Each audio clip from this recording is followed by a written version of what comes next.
Hello everyone, I am Shivani and welcome to Civil Series.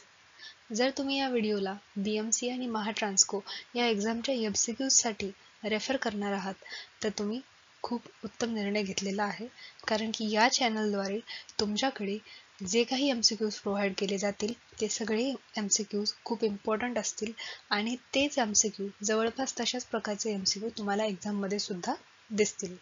ठीक आहे, तर आजचा सब्जेक्ट असणार आहे बिल्डिंग कन्स्ट्रक्शन अँड मटेरियल्स. या सब्जेक्टचे जे काही सगळे इम्पॉर्टंट MCQs असतील ते मी इथे कव्हर करेल आणि प्रत्येक टॉपिकला धरून मी इथे MCQs घेतलेले आहेत, तर व्हिडिओ शेवटपर्यंत नक्की पहा. First MCQ, the rock having alumina or clay as their major constituent are known as. तर इथं कोणते कन्स्टिट्युएंट दिलेले आहेत? ॲल्युमिना आणि क्ले. ठीक आहे, आता असा कोणता रॉक आहे की ज्यामध्ये ॲल्युमिना आणि क्ले हे जे कन्स्टिट्युएंट आहेत ते प्रेझेंट असतात? तर असा रॉक कोणता असतो? Argillaceous rock. तर इथे आन्सर काय येईल? B, argillaceous rock is correct here. Second question पाहू.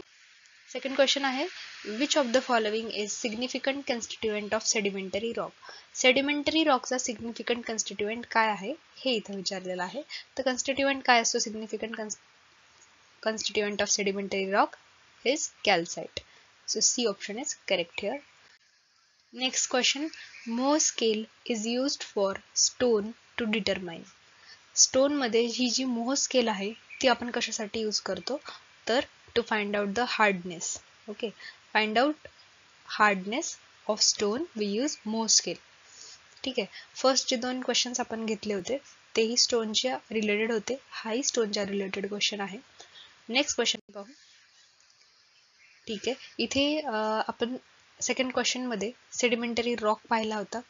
तर सेडिमेंटरी रॉक जसं आहे तसेच इग्नियस आणि मेटामॉर्फिक असे दोन रॉकचे टाईप आहेत. आता या क्वेश्चन मध्ये आपल्याला काय करायचं की इथे कॉलम 1, 2 आणि 3 दिलेला आहे, तर आपल्याला इथे त्याच्या करेक्ट पेअर सांगायचे आहेत. तर इग्नियस रॉक काय असतो? So igneous rock is formed bye volcanic action followed by cooling of lava. So इथे काय येईल? इथे M येईल.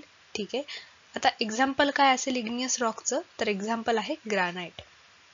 एक्झाम्पल आहे ग्रानाइट. ठीक आहे, नेक्स्ट क्वेश्चन नेक्स्ट बघूया आपण.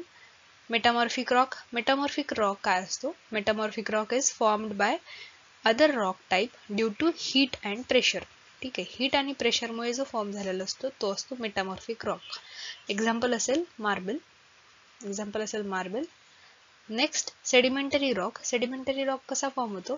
So sedimentary rock is formed bye deposition of layer in water bodies formed by intense pressure. ठीक आहे, इथे यल करेक्ट असेल आणि एक्झाम्पल असेल डोलोमाइट. ठीक आहे, आता इथे आपण पेअर्स कनेक्ट करून घेतलेले आहेत. ऑप्शन मध्ये पाहू आपण की या पेअर्स कशाशी. सो PMY, PMY इथे करेक्ट दिसतंय PMY. Next QNX, QNX. त्यानंतर RLZ, RLZ. ठीक आहे, तर C ऑप्शन इथे करेक्ट असेल. नेक्स्ट क्वेश्चन बघू. Surface of erosion or non-deposition that separate the younger rock formation from the older rock formation is called as. Okay, is called as unconformity. So here first option is correct. Erosion, surface of erosion and non-deposition that separates younger rock from the older rock is unconformity. Next question. Which one of the following or which one of the correct sequence of various operations of preparation of brickwork or brick earth? So for preparation of brick earth the steps दिलेले आहेत आणि त्या steps आपल्याला arrange करायचे आहेत. तर first step काय असते प्रिपरेशन साठी? तर पहिली स्टेप असते इथे अनसॉइलिंग. अनसॉइलिंग. ठीक आहे, नेक्स्ट स्टेप काय असते? डिगिंग. थर्ड स्टेप आहे वेदरिंग. फोर्थ स्टेप आहे ब्लेंडिंग आणि फिफ्थ स्टेप आहे टेम्परिंग.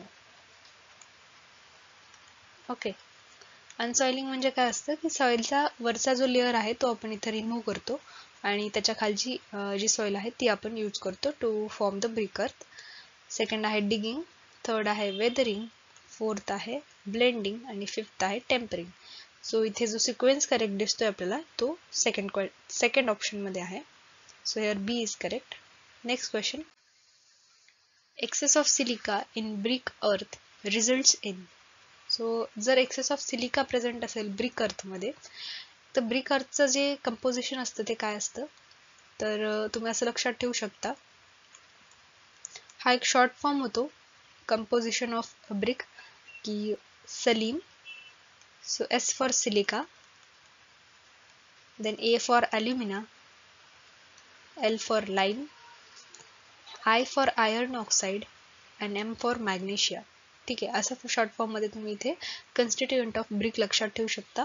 आता जो फर्स्ट कन्स्टिट्युएंट आहे सिलिका तो जर एक्सेस मध्ये झाला तर काय होतं, लॉस ऑफ कोहेजन. सो इथं बी ऑप्शन करेक्ट असणार आहे. Next question. The tolerance in the width of mold of class 1 brick is about. So for class 1 brick त्यांनी विचारलेलं आहे की tolerance of width of mould किती असेल. तर क्लास 1 ब्रिक साठी किती आहे, ±3 mm. Okay, first option correct आहे. नेक्स्ट क्वेश्चन पाहूत. नेक्स्ट क्वेश्चन, यामध्ये आपल्याला दोन लिस्ट गिवन आहेत. लिस्ट 1 मध्ये इन्ग्रेडियंट्स ऑफ ब्रिक अर्थ आहेत आणि लिस्ट 2 मध्ये प्रॉपर्टीज गिवन आहेत. तर याच्या करेक्ट पेअर आपल्याला मॅच करायच्या आहेत. तर फर्स्ट आहे सिलिका. तर सिलिका आपण काय यूज करतो as a ingredient of brick earth. तर सिलिका काय करतं, silica imparts the durability and prevent the shrinkage. तर सिलिकासाठी काय असेल, first option. Then second alumina. Alumina कशासाठी यूज करतो आपण, तर that renders the clay plastic. That renders the clay plastic. So here second option correct. Sorry, third option आहे रेंडरचं, रेंडर क्ले प्लास्टिकचं. Then next lime. So lime lowers the fusion point. So इथं fourth correct असेल, lime lowers the fusion point. Then magnesia causes the clay to soften and reduce warping. So इथे असेल second correct. So first, third, fourth and second. So here option B is correct. Next question. The calcination of limestone results in quicklime. म्हणजे इथे statement 3 दिलेले आहेत. यापैकी correct statement कोणतं आहे ते आपल्याला इथे ओळखायचं आहे. फर्स्ट स्टेटमेंट आहे calcination of limestone results in quicklime. Calcination of limestone results in quicklime. So first correct असणार आहे इथे. Second, lime produced from pure variety of chalk is called as a hydraulic lime. तर नाही, quick lime पासून आपण hydraulic lime form करतो. So lime produced from pure variety of chalk हे wrong आहे इथे. त्यानंतर third, hydrated lime is obtained by treating quick lime with water. ठीक आहे, हे थर्ड ऑप्शन करेक्ट आहे. तर सेकंड ऑप्शनमध्ये काय दिलेलं होतं की डिरेक्टली प्युअर लाइम पासून आपण हायड्रॉलिक लाइम फॉर्म करतो, तर तसं नाहीये. तर क्विक लाइमला आपण वॉटरसोबत मिक्स करतो किंवा वॉटरसोबत रिॲक्ट करतो आणि तेव्हा हायड्रेटेड लाइम फॉर्म होतं. सो इथे लास्ट ऑप्शन म्हणजे फर्स्ट अँड थर्ड इथे करेक्ट असेल. Option number D or the last option is correct here. Next question असेल. ठीक आहे, क्वेश्चन काय आहे, which one of the following lime will be used for finishing coat in plastering and white washing.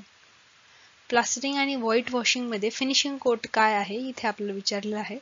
आता आपण 2 section cover केले आहेत. First सेक्शनमध्ये आपण स्टोनचे न्यूमेरिकल पाहिले होते, नंतर ब्रिकचे न्यूमेरिकल पाहिले आहेत. आता थर्ड सेक्शन आहे लाईमच्या रिलेटेडच्या न्यूमेरिकलचा.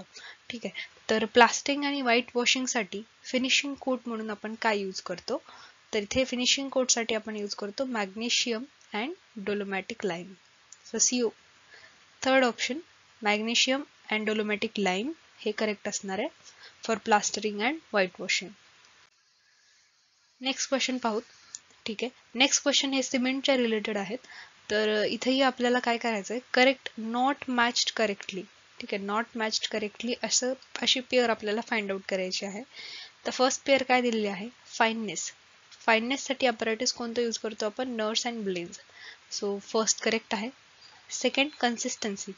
कन्सिस्टन्सीसाठी आपण विकेट अपॅरेटस यूज करतो, सेकंड देखील इथं करेक्ट आहे.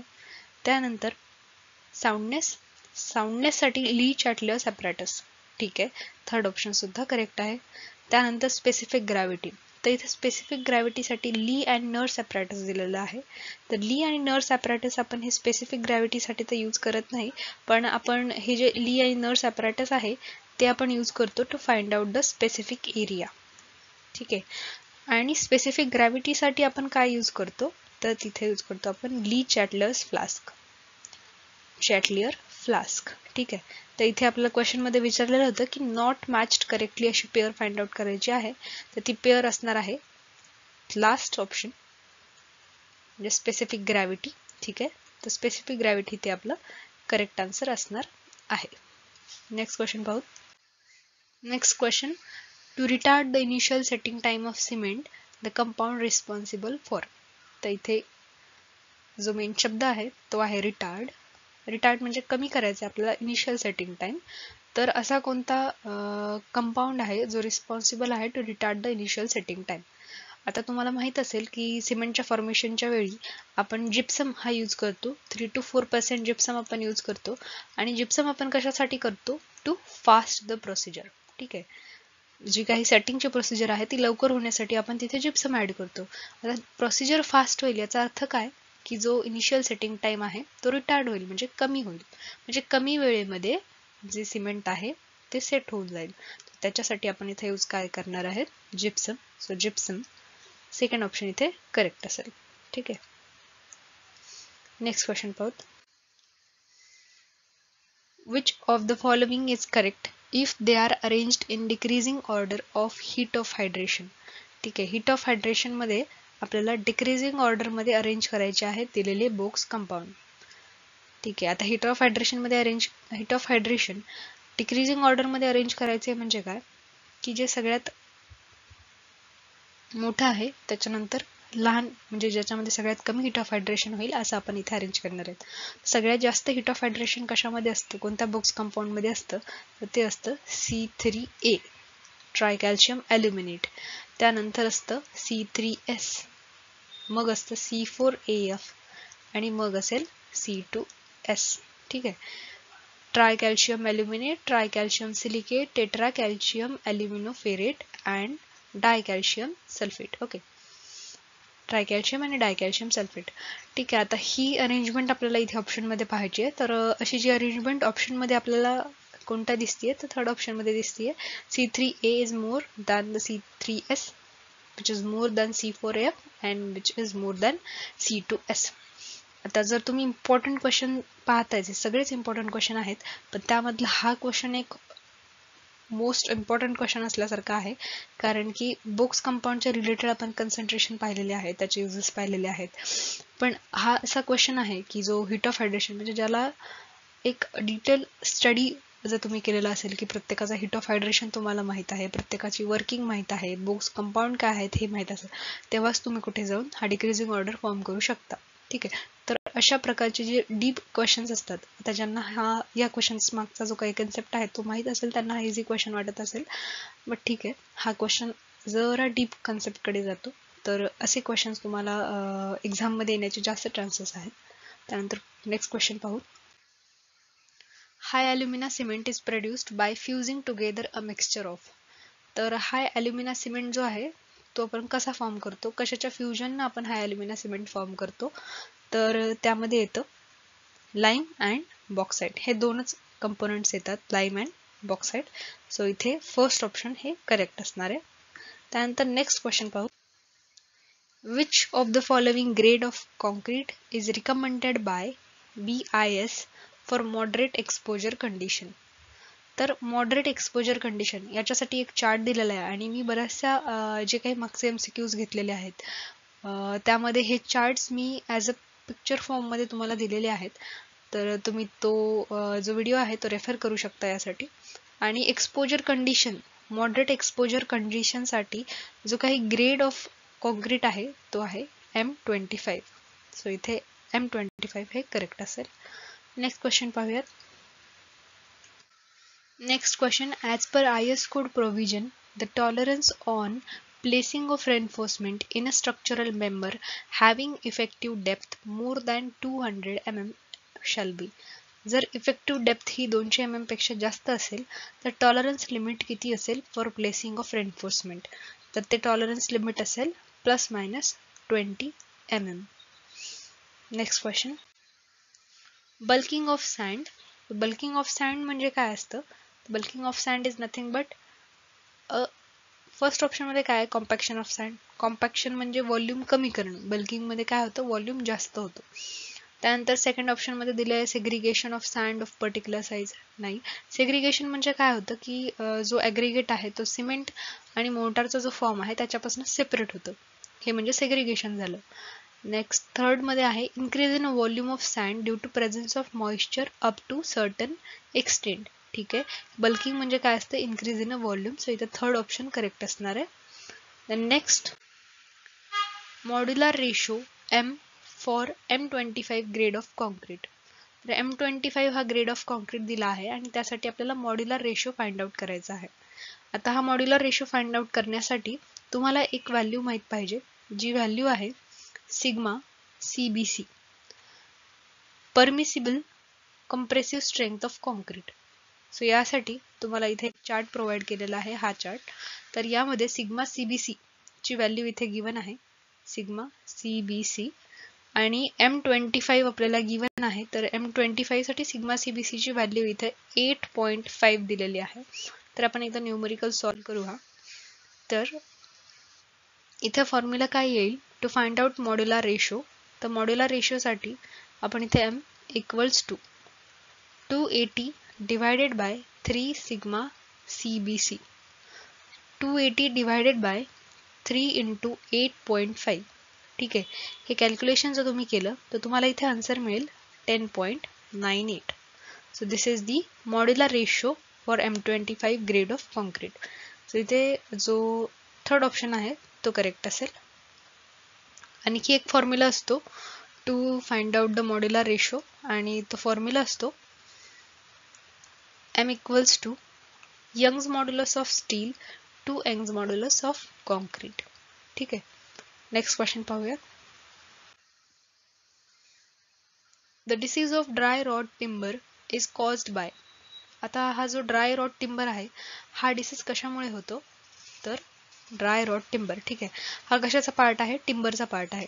ठीक आहे, म्हणजे आपण बरेचसे न्यूमरिकल आत्तापर्यंत पाहिलेले आहेत.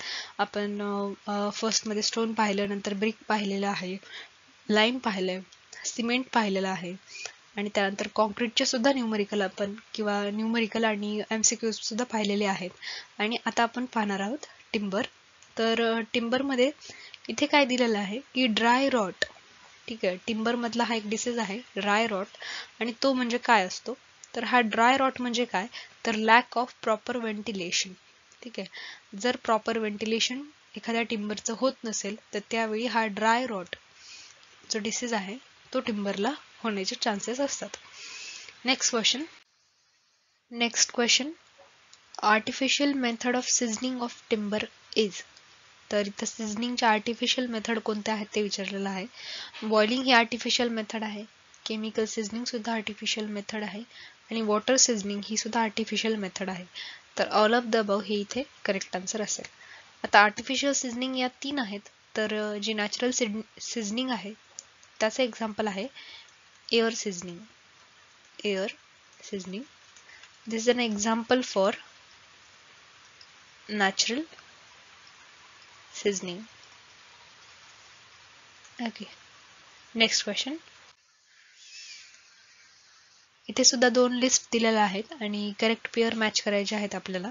तर फर्स्ट आहे कॅम्बियम लेअर, नेक्स्ट आहे पिथ, देन हर्टवूड अँड सॅपवूड. आता कॅम्बियम लेअर काय आहे? तर इथे जे ऑप्शन आहेत, फर्स्ट आहे younger layer, then innermost part, then thin layer of fresh sap, and then portion surrounding the pith. आता पोर्शन सराउंडिंग द पिथ हे काय असतं? तर हे असतं हर्टवूड.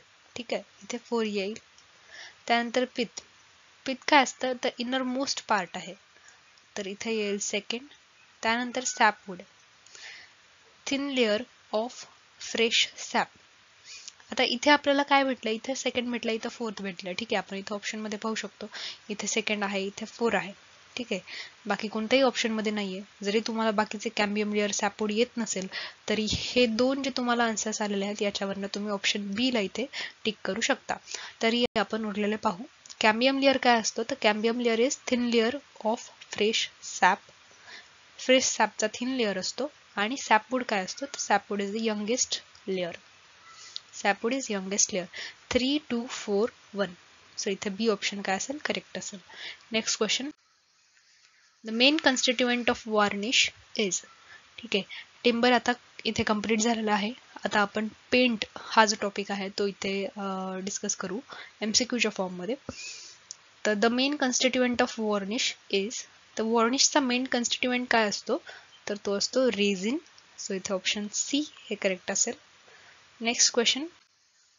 The carrier in case of distemper is. So distemper मध्ये carrier कोणता असतो, so carrier in distemper is water.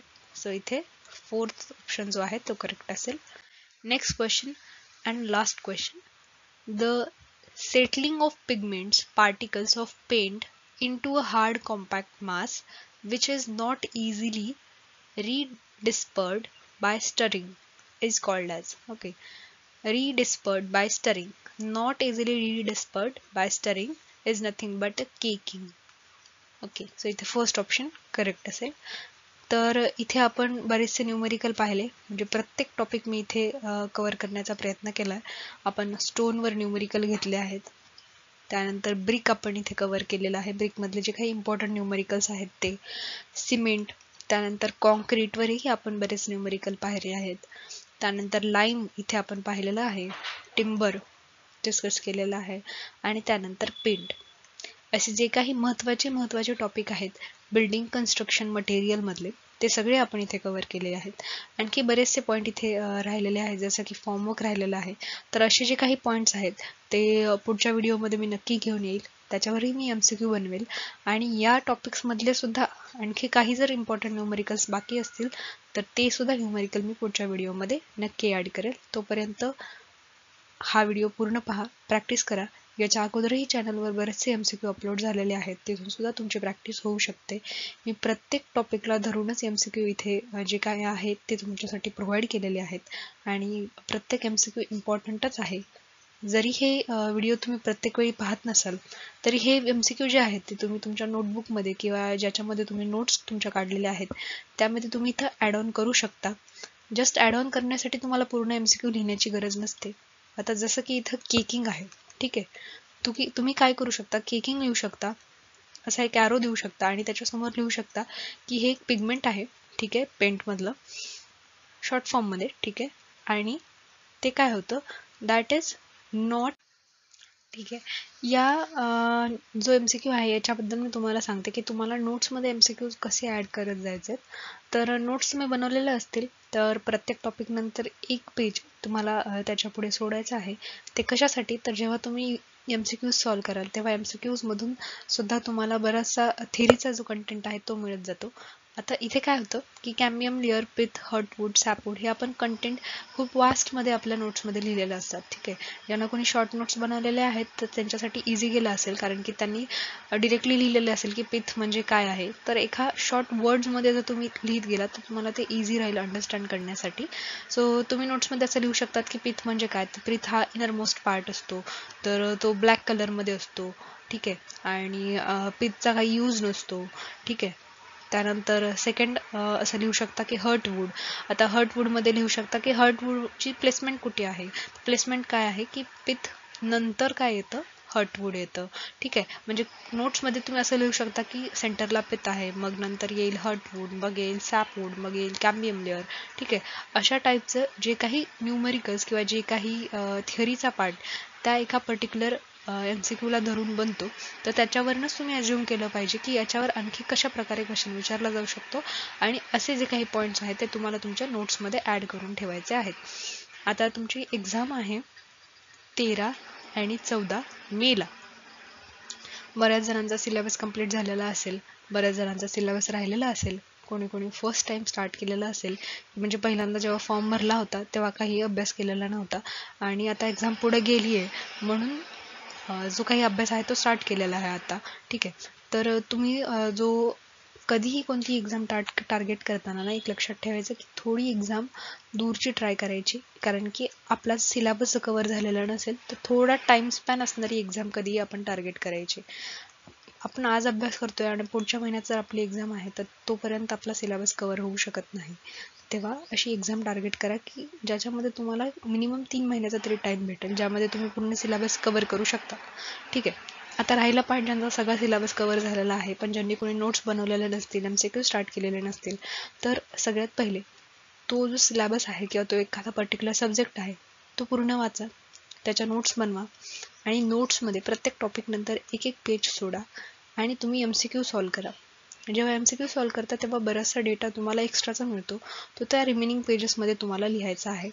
असेच MCQ सॉल्व करा, तो एक्स्ट्रा डेटा ॲड करा आणि त्यानंतर लास्टला आणखी एक तुमची शॉर्ट नोट्स बनेल की ज्यामध्ये फक्त आणि फक्त इम्पॉर्टंट पार्ट जो की तुम्हाला लक्षात राहत नाही अशा नोट्स तुम्ही बनवा आणि त्या फक्त रिपीटेडली रिवाईज करा. फक्त एवढंच करायचं तुम्हाला एक्झाम होईपर्यंत. आणि thank you for watching. Next video लवकरच येईल.